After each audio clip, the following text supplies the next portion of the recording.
আপনি যদি লীগের পান্ডা না হন, লীগের সমর্থক না হন, লীগের সকল অন্যায্য কর্মকাণ্ডের একনিষ্ঠ সমর্থক এবং সুবিধাভোগী না হন, তাহলে এই দেশটা আসলে আপনার দেশ আর নাই।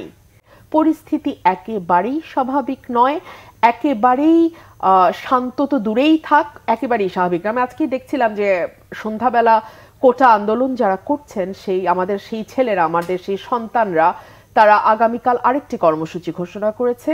এবং আমি বিশ্বাস করি এই যে গুলি করা, মেরে ফেলা, মানে গণগ্রেপ্তার করা, ব্লক রেইড করে এক একটা এলাকায় 25শে মার্চ রাতে যেভাবে ঘরে ঘরে ঢুকে বাঙালি হত্যা করা হয়েছিল, একই কায়দায় নিজের দেশের। পার্থক্য হচ্ছে তখন পাক হানাদার বাহিনী আমাদের উপরে গুলি চালিয়েছে, অন্ধকার করে অন্ধকারের মধ্যে আমাদেরকে হত্যা করেছে। এখন আমার দেশে, আমার রক্তের বিনিময়ে যে দেশটা আমি তৈরি করেছি, যে দেশটা আমি নির্মাণ করছি, সেই দেশে আমার ট্যাক্সের টাকায় পালিত পুলিশ আমার ঘরে ঢুকে আমাকে গুলি করে।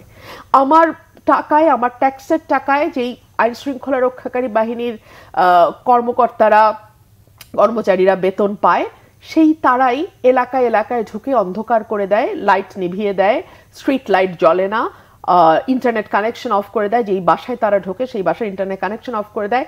ঘরে ঘরে ঢুকে জিজ্ঞেস করে কোনো ছাত্র আছে কিনা, যদি ছাত্র থাকে তার মোবাইল টেলিফোন চেক করা হয়।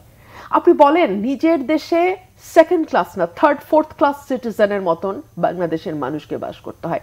আপনি যদি লীগের পান্ডা না হন, লীগের সমর্থক না হন, লীগের সকল অন্যায্য কর্মকাণ্ডের একনিষ্ঠ সমর্থক এবং সুবিধাভোগী না হন, তাহলে এই দেশটা আসলে আপনার দেশ আর নাই।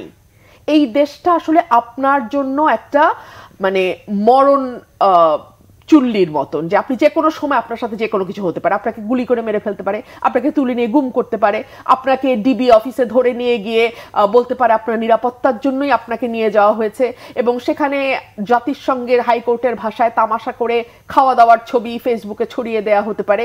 আপনি এমন একটা দেশে বাস করেন যে দেশে আপনি আপনার মত প্রকাশ, যেটা আপনি বিশ্বাস করেন, যেটা আপনি ধারণ করেন, লালন করেন, কিংবা যে কোনো অন্যায়ের প্রতিবাদ, আপনাকে কোনো মত প্রকাশও করতে হবে না, যে কোনো অন্যায়ের বিরুদ্ধে সামান্য আওয়াজ আপনি যদি ফেসবুকেও তোলেন, আপনাকে ধরে নিয়ে যেতে পারে এবং আপনার যে কোনো কিছু হতে পারে।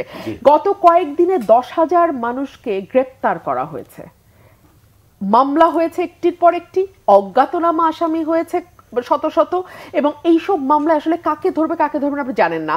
খুব মজার খবর আজকে দেখলাম, মানব জমিনে এসছে, ব্যারিস্টার মইনুল হোসেন, যিনি গত বছর ডিসেম্বরে মারা গেছেন, তার বাড়িতেও পুলিশ হানা দিয়েছে এবং অ্যারেস্ট ওয়ারেন্ট দেখিয়েছে।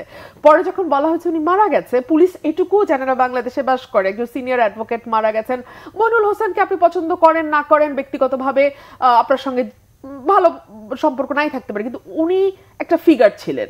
উনি মারা গেছেন এটা বাংলাদেশের পুলিশ জানে না, এটাও একটা হাস্যকর। ওরা ডেথ সার্টিফিকেট দেখানোর পরে পুলিশ বাসা ছেড়েছে। তো এই একটা, আমি কি বলবো, একটা মকারি এবং একটা নৃশংস বাংলাদেশে আমরা বাস করি।